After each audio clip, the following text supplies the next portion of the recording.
أهلا بكم يا أساطير. معكم أخوكم فلاش اف بفيديو جديد وسكريبت جديد.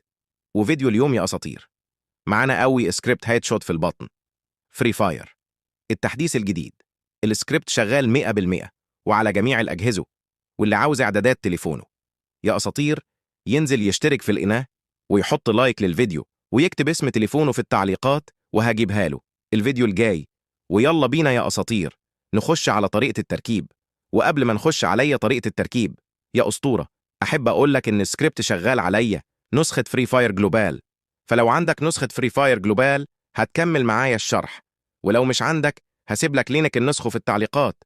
ويلا بينا يا أساطير نخش عليا طريقة التركيب.